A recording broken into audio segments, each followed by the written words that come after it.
Dear students, welcome back to my YouTube channel.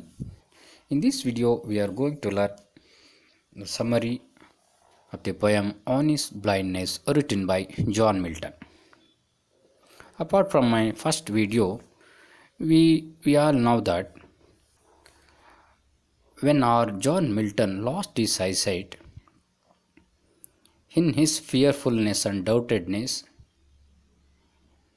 he himself blamed for lost his eyesight because he think that each and every creature at the time of creation by God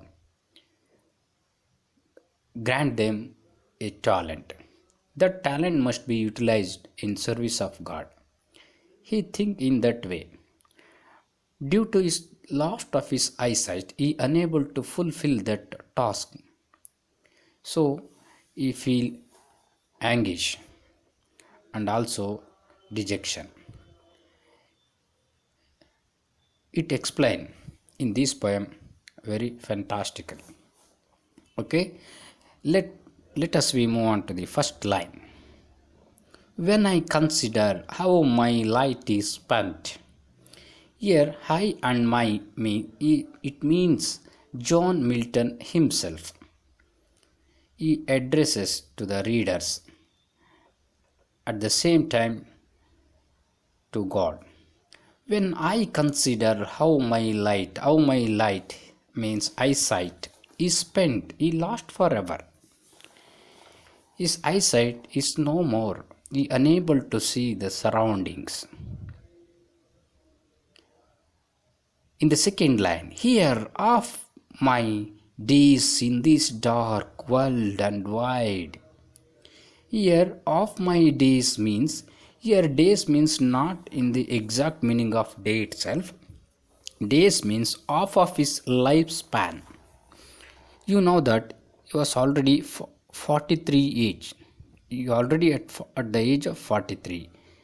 He lost his eyesight. So half of his life already gone.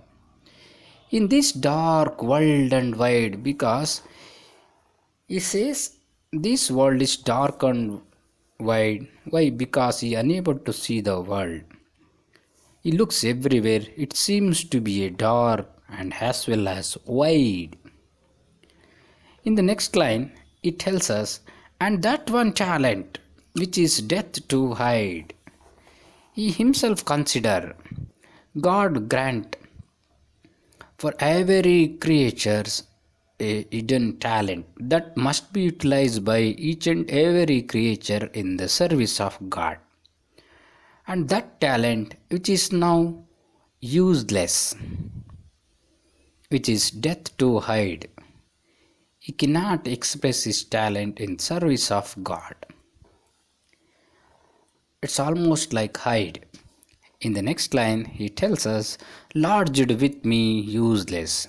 Here, he tells about talent. This kind of talent is now seems to be a very useless. Though my soul more bent. John Milton's soul is bent and he feel dejected. Why? To serve there with my Maker. He always felt that he need to serve the God because who is a maker of John Milton himself. That means my Maker here means God himself. And present my true account. At the time of creation, God grant every creature some hidden talent. It's almost like account that we must be repay to the God in the name of service. So he unable to continue his service because he lost his eyesight. In the very next line, lest he returning chide. So this is the reason he himself scolding, rebuked, because due to this reason I cannot complete this task.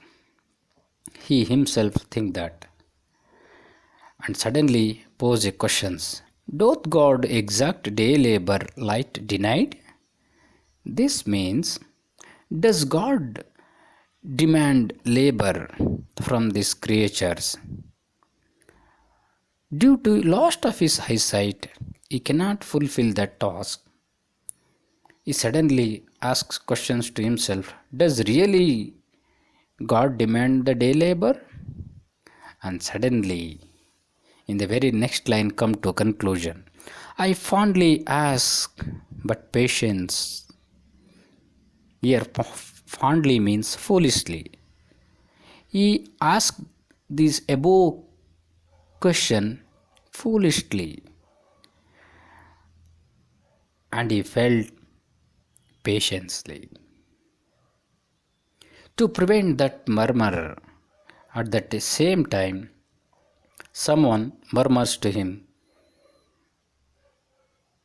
soon replies. Here, reply by the God, of course. That means the inner self of John Milton poses some questions and then again reply for that questions in terms of their answers himself. Soon replies, God does not need either man's work or his own gifts. This another self of John Milton replies like this: God does not need either man's work. Exactly, God does not need any man's work or any kind of gifts. Why? Who best bear his mild yoke? Each and every creature must lead their life, burden some tasks to lead their life. So that is more than enough. Not God exactly demand service from the man's. They serve him best. You must serve whatever you can. State why God does not need man's work. Here is the answer. State is kingly. It's almost like a kingdom. In that kingdom, thousands at his bidding speed and post over the land and ocean without rest. Here, in service of God, there are so many fairies are there in that kingdom, God's kingdom. They already posted, appointed over the land as well as the ocean. So they will carry out all the tasks which are assigned by the God. So hence, God does not need man's works. That means the service. Finally come to conclusion at the last line. They also serve who only stand and wait. They had enough work to carry out all the commands or orders given by the God. Hence, man does not in turn to serve the God. Here is the conclusion. In this way, he posing questions to himself, and another self of John Milton replace this kind of answers. So finally, he consoles himself. Okay, I hope you get this meaning of this poem. Thank you.